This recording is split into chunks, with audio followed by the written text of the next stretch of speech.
Hey everybody. I'm Mo. And I'm Katy, and this is The Mo and Katy Show. And this month and year, well, last month, marks 5 years that we have been doing the Mo and Katy Show. Oh, wow. Isn't that crazy? Yeah. We started filming we filmed 3 episodes in March of 2020. And then we didn't see each other for about 3 or 4 months. Yeah. And then we let each other in our quarantine bubbles. Yeah, that's right. But yeah, 5 years that we have been doing the podcast, which has been really, it's the start of our business and our brand together. Yep. And it's been really fun to watch it grow. So yeah. Well, thanks for... happy 5 years. Yay. Yay, us. I've had 3 addresses in those 5 years. That's true. Lived in Shenandoah. We recorded at all of them. Yeah. Whew, it's been a while, so. That's right. Awesome. We recorded a pod with you at the Grand Canyon. Oh, that's right. I forgot. I was in the car using the Wi-Fi from the visitor center because it was 9 degrees outside. I did one in a gazebo Camping. not Rehoboth. Oh, Cape May, New Jersey. Nice. Sitting in a gazebo at a garden. So we've been all over. We're very well traveled. We're so international. Okay, those are all stateside, but we have been to the UK. So this is true. Anyway, so what are we going to talk about today? Well, who is the positive disruptor that we're going to talk about today? The positive disruptor. I'll give you 2. No, it's too easy. 2 hints. No, yeah. The positive disruptor that we're talking about today is someone who was just a part of honoring the Country Music Association and Grand Ole Opry for 100 years. Mm-hmm. And she is definitely a positive disruptor. Yeah. She breaks all the stereotypes and shakes up all the norms, and I think probably makes some people nervous, but she is a powerhouse. Wait. Why does this person make some people nervous? Because I think sometimes people don't know what to do with strong women who know what they want to do and know who they are. So right from the WWE, we're going to talk about strong woman Dolly Parton. Right from the ring. Well, actually, it's interesting you say that because I do agree that she's a strong woman, and I do agree that scares a lot of people. But it's funny because when we say strong, we immediately think muscular, like I just did with my very poorly worded. What was that? That was my wrestling pose. Nice. You're welcome. Don't do that again. Ever do that again? But I think a lot of people mistake strength for strength in the actual muscular sense of the word and stuff like that. Yeah. And she is a very, very strong character. She's very larger than life. And I don't mean that as a innuendo, although I'm surprised I didn't mean that on purpose. But so she is definitely a positive disruptor, That's Dolly right. Parton. So Dolly Parton, this one is for you. Yeah. And I actually also wanted to talk about her husband because I believe he is a positive disruptor in pretty much the exact opposite sense. I mean, there's a role reversal thing, her strength as a woman in a male-dominated industry, but his strength as a pretty silent supporter of hers. Again, supporter was not an intentional use. This is going to be a tough one. I'll let you start. And sadly, he just passed away not too long ago. Yeah. And but yes, really, really obviously cheered her on and let her do everything that she felt that she needed to do in the world. So. Well, I had heard an interview that he had, early on, I think they were married for like 64 years. Yeah. But really, really early on, it was one of the first award shows that she was on. And, she took him as her plus one. And they went through the whole thing, it's all people, lights, glamour, flashes, and all these showy things. Yeah. And I think it was right when they got in the car on the way home, he took his tuxedo tie off, and he says, "Do not ever invite me to one of those again." Now, ironically, we're both kind of married to that kind of person. I was thinking the exact same thing. Jen and Matt are big supporters of what we do. Supporter? I hardly know her. Sorry. Of what we do. But if given the choice, they are in the background. Yeah.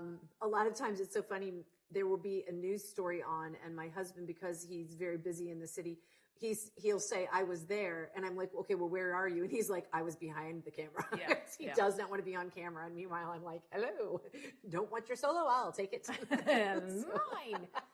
No, but I think it's interesting because I think that's really important is that we forget, because they're not in the spotlight. Yeah. We forget about the people that support, and nobody's working alone. Okay. Life is a team sport. And I think I always call it a crew concept. So like on airplanes, there's not just one person flying it. There may be a single seat aircraft, but it takes a village to get everybody there. Right. And I think because we don't see or hear the silent supporters, because they're silent and invisible. That's right.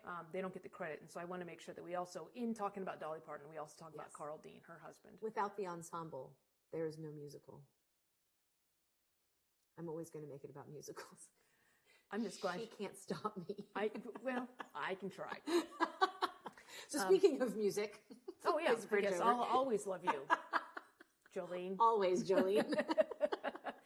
Okay, so one of the things that, I think in today's society, everybody's like, have they had work done? You're like, yeah, she's 95 years old and she looks like a 20-year-old. Of course, no, I'm saying in general, well, of course, that person is 6 years old and they look like a 20-year-old. Of course they've had work done. But the thing about Dolly Parton is she's like, I'll give you a list. I'll give you a list of all the things I've had done. She is unapologetic about it. And I was just telling Mo this quote that I love. Dolly Parton's quote is, if I see something sagging, bagging, or dragging, I'm going to have it nipped, tucked, or sucked. I don't know that we need to do anything else. I think that's the podcast. Drop right the mic. There. Yeah. Right there. One more time for the people in the back, please. If I see something sagging, not sagging, sagging. Okay. Sagging, bagging, or dragging, I'm going to have it nipped. Okay. We're going to do this one more time for the people in the back. Take 2. And I'm going to speak English this time. If I see something sagging, bagging, or dragging, I'm going to have it nipped, tucked, or sucked. Why are you giggling? Because you said sucked? Anyway. So and you were saying too, she likes the, what did she say? Like the trashy, the town tramp. The town tramp. She said she wanted to look like the town tramp. And I don't know what town she's from, so I can't say that she is successful. But I just appreciate that she is unapologetic about the fact that her look is intentional, that the fact that her look is unique, that it looks like the town tramp, and that she had some surgical assistance to get there. And she will continue to do so as needed. Yeah. Nip, suck, and tuck. And it's hard not to... tuck and roll?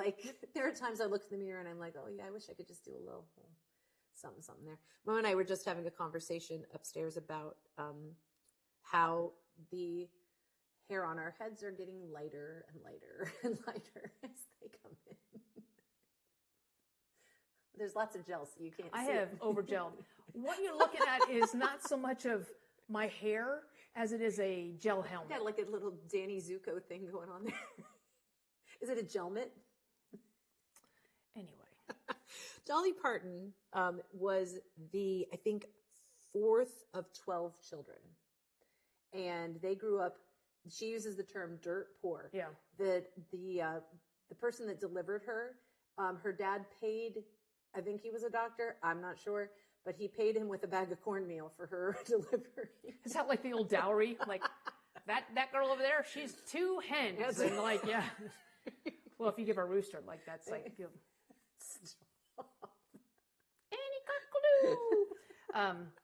Yeah. What was that quote from that movie? Like planes, trains, and automobiles. Like the pregnant lady's like getting the luggage, and he's like, no, I'll get it. He goes, she's tough. First kid come out sideways. I feel like I'm venturing into a land. I feel like you are venturing into a land where you do not know what you're talking about.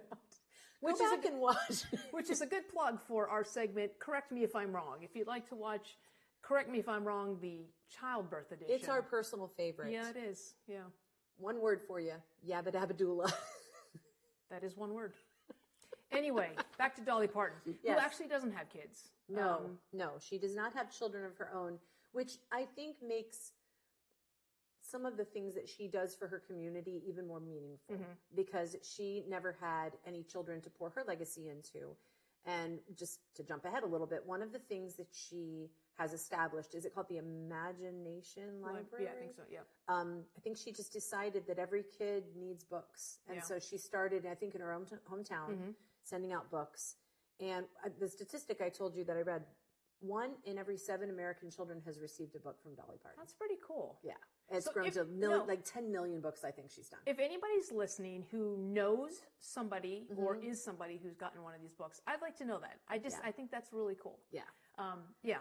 Yeah. So her library, but kind of going back on that, I think just from what I've read about Dolly Parton, I bet you even if she had kids, she would still pour into. I think she's just really big into pouring into others. Yeah. I heard, there's Dollywood, which is the theme park. And I heard that the reason she has Dollywood as opposed to maybe investing in Disneyland or Disney World is because she wanted to bring tourism and stuff back to her own hometown, like her area, her neck of the woods. Have you been to Dollywood? I have not. Oh, you haven't? I've been to Dollywood. Really? Very rarely have I been a place that you have not been. Have you been twice? Sorry. It's too easy. It's just lazy. It's not the breast use of things, but it's just lazy punning to try to go there. So it's the truth. Oh my gosh. I'm sorry. You're not. I know. I have been to Dolly, and there's also there's some sort of rodeo dinner thing that's there too. Dixieland Stampede, that's what it's called. Dixieland Stampede. Nice recall. Thank you. That just came out mid-sentence. Well, I couldn't think of it at first, and then it just went pew. When I was in like early high school, we had a mug in our cupboard, and it looks like a cowboy boot with a handle on it. It was a mug, and it's from Dixieland Stampede. And next door, if you go to Dollywood, you can get a mug that's got two. I know. Have seen those in gift shops, and I remember as a child being like, "Oh my god!" I guarantee you, it's not in your house, in your cupboard. What's in my cupboard? I know what I do. I know what's not in your cupboard is what I'm saying. No, the other thing. Speaking out, losing train of thought. Talk amongst yourselves. I have no idea what's going to say. Mother. Crap. The other thing. So another thing that she did in her hometown was she promised every child, and I think this was just a temporary thing, but she promised every child that graduated high school that she would give them $500. And it made their graduation rate go from, I think, under 70% to like 98%. Wow. Or 96% or something like that. That's amazing. So she promised each one of them, so this is what I love about her. She has such a heart for her hometown because she knows that she was not born into means, and she's had to fight for everything she has gotten. Yeah. And she is a talented musician. She plays like 9 instruments. Really? Yes. Yeah. She said she doesn't play any of them well, but she plays like 9 instruments. I didn't know that. Yeah. And she also counts her fingernails as an instrument because the way she taps them together. Okay. But she, she leaned into the talent she had, and she is always willing to look back at her hometown and to see what she can do. That's awesome. And the thing is, we all have places where we live. We all have hometowns and we all have current towns. Mm-hmm. And if you look around at what you have access to something, and you look for the need, you'll always find a marriage between those two. Yep. And I just love that about her. Yeah. I love that she does that. And that's something that you and I are good at. I know Jen and I are good at too, is we call it tour your own backyard, right? Yeah. So speaking of looking around at what you have, I think a lot of times everybody's complaining about how bored they are, so like that's why we use Atlas Obscura whenever we go someplace, is to find those little hidden gems that you don't know about. And that's one thing I love when I bring people to DC, especially when I bring people who have lived near here their entire lives and haven't been to DC. Like that's when it's really just, or when you take somebody who's been to DC several times and you show them something new. Yeah. Because I think all of the surprises are always around us. And I think we just don't take advantage. We don't open our eyes to look for that, much less the need that we can contribute. Because we always assume somebody else is going to take care of it. There's other Dolly Partons in the world. They're going to give kids a book or $500 when they graduate. Well, and we have, it's kind of a sidebar, but we have access to trains, to public transportation. Yeah. I think that we lived in the Baltimore area for like 10 years before we realized like that you can be on a train and be in DC in an hour and not have to park your car. And like, it's a game changer. So worth it. I took the train down here this morning. Yes, you did. I did. I don't know how you're getting home. So little trivia question for you, Mo. Oh. So there was a sheep that was cloned.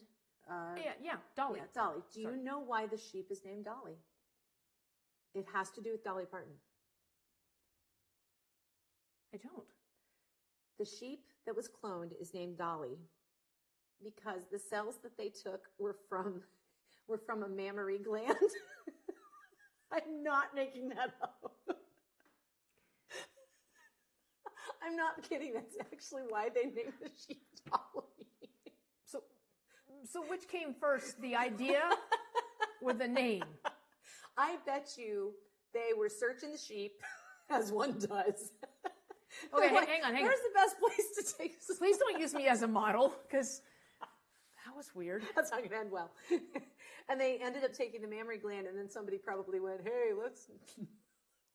Yeah, we know it was a guy. Scientist voice. Wasn't it in Ireland? Do I have to do with an accent?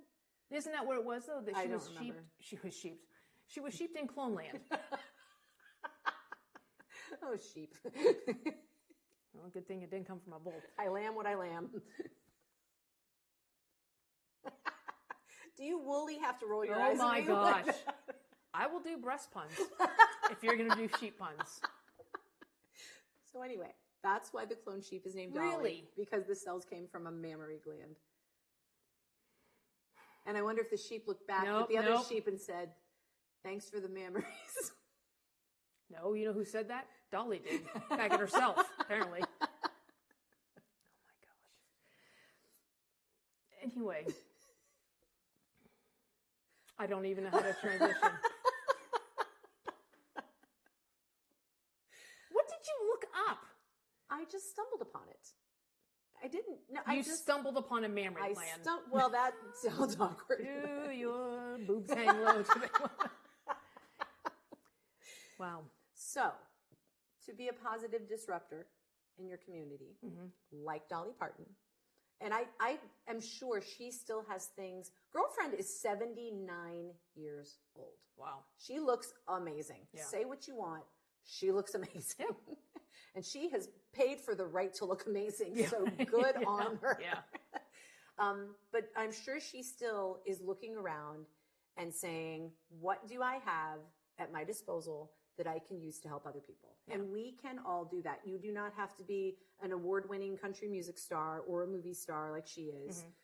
You don't have to look like the town tramp. What? Goals. But it doesn't hurt. Yeah. You don't have to have a clone sheep named after you. You don't have to have any qualifications to look around and see and disrupt your community by doing something that, unexpected. And again, I think it's also, like she funded the Moderna. That's right. She gave $1 million to the COVID vaccine. But I think that a lot of times we think we have to do something big and grandiose, and the give back to your community or to somebody that you pass by can be something as simple as a smile. Yeah. Right. I mean, it's that simple. Or making somebody laugh. I had an interaction in the airport recently, and it's amazing how simple it is and how accessible something is. You have a skill set. Yeah. Whether it's making cards, we were looking at my friend Deanie's card. She has all these brooches, and she made these cards, so cool. Around the brooch, and everybody's got some skill set that they take for granted. So until you take the time to assess, what is it that I can do? I know you stamp cards and you stamp cards like that. I am still searching. Apparently, breast puns is my contribution to the world. You're welcome. But you are the best at them. I know. Thank you. Thank you for your support, Bartles and James. But anyway, you got that one right under the wire. You can't be an athlete. Be an athletic supporter. You're making some dangerous parallels there. You better stop. Okay. Why don't you go back to the call to action again? Sorry. So our call to action to you is to tell us what is something that you have maybe already done in your community, in your neighborhood, in your place, the places you hang out, like in the school system that you went to or that your kids go to, or your place of worship, or your workplace, or wherever you find yourself. What's something that you've done, and it doesn't have to be big, something little that you've done that's made a difference? Or what do you see that can be done? What are your plans maybe in the next 3 months that you can do something to make a difference? And it might just be writing a note to a coworker who's sad, or, bringing donuts to the team after their game. It does not have to be complicated. Yep. You don't have to send 10 million books to kids all over the world. I mean, if that's what you want to do, that's fine. Yes, but I'll give you my address. Yeah. I would like good night moon, please. Yes, thank you very much. And also for Carl Dean, for the silent supporters, if you have someone like that in your life, the positive disruption you can make is acknowledge them. Absolutely. And if you are a silent supporter, thank you for what you do, because you are the unsung heroes for sure. That's right. See, I said unsung. That was not a pun, but wordplay. That's right. Thank you. I'll give you an American Music Award for that pun. Thank you. And I think she's also one letter away from an EGOT. I think I read that she's one letter away. I'm sure she has Grammys. I don't know. I'll have to do a little more research. I don't know either. Anyway, lots more we could have said about Dolly Parton, but she is definitely a positive disruptor. That's right. And I just love how she owns everything that she is. And I think when you own that, it's kind of hard for people to talk trash about you. She's like, they're like, you look like a tramp. Well, thank you very much. Yes, I do. Yes. And again, I pay for it, because if it bends, sagging, bagging, bends, dragons, Not those kind of dragons. Anyway, we just want to remind you that from the monumental to the mundane, life is full of unforgettable experiences. So go make some. Go out and make a difference. Yeah. We'll see you next time. Clone a sheep. No, don't Just do that. let us know where you grab the glands from. Bye.